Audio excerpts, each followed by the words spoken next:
everybody, so this is Britt. I had chosen how to stitch photos with Photoshop for my tutorial. So to begin, you will open up your Photoshop program. We will go up here to File and we will click on Automate and then down to Photo Merge. This box will show up and you could, underneath the Use tab here, you can either click on Files or Folders.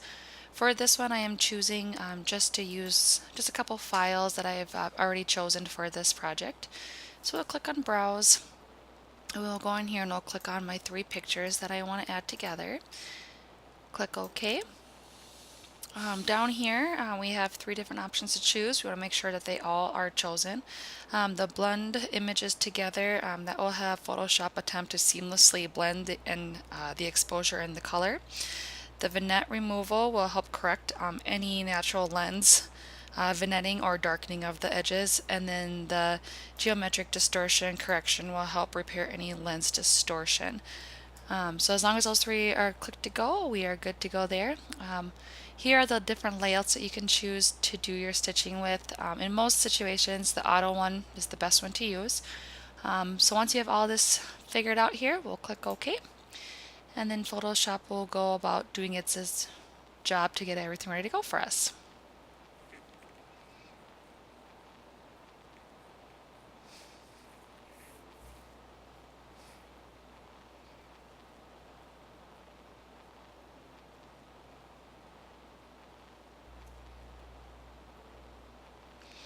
So here you can see that Photoshop did stitch my 3 pictures together. We do have a little bit of a distortion going on, and we have pixels showing because the picture is not big enough for the part that it needs to be in. So what we're going to do to start this is we're going to go over here to the 3 layers, and we're going to hit Shift and we're going to click on all 3 so we can have all 3 layers selected. We're going to go up here to the Layer tab, and we're going to go down to Smart Objects, and then we're going to convert this into a smart object. So now you can see that the 3 layers that we had here are all into one. So I want to make sure that layer is selected, and we're going to go up to Filter, and we're going to add the Adapted Wide Angle, or Control F. Here we can play around with this a little bit, zoom in, do some cropping with it. The correction here we have is the panorama. We can do the scale up to 150 on this. You can still see though that we have pixels showing.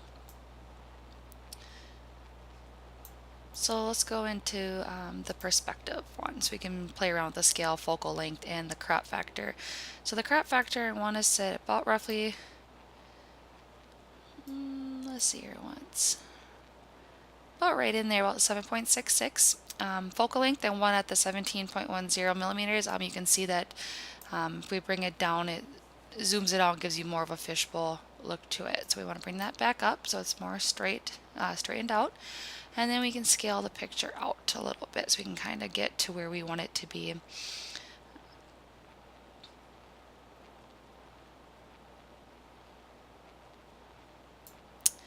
There we go. So we have everything set to 150% for scaling, 17.10 for focal length, and then the crop factor is 7.66. So now that we are happy with what we see here, we can go ahead and hit OK. This part does take just a little bit for Photoshop to apply the selections that we've chosen to the photo.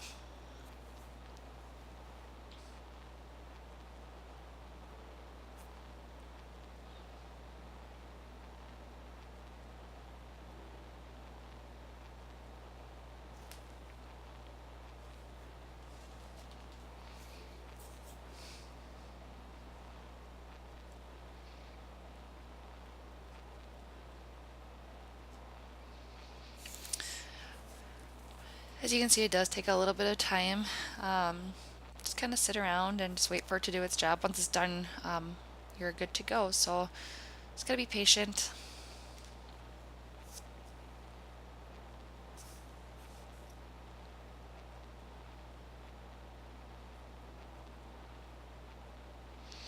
So here you can see our effects have been applied, and now we have our three pictures put together, strewn out across the screen as a panoramic video picture. So this right here, as you can see, is my picture that I took up on my honeymoon up in Duluth for Lake Superior. So now we're going to go over here. We're going to click File. We're going to save this as. I already have one saved, but we can just resave over this. Yes, we want to replace it. Okay, and there we go. That is a quick little tutorial on how to stitch photos together with Photoshop. Hopefully we will be getting more into details with this because it's kind of a fun little thing to do for your photos. Until then, thanks for stopping by and have a good day.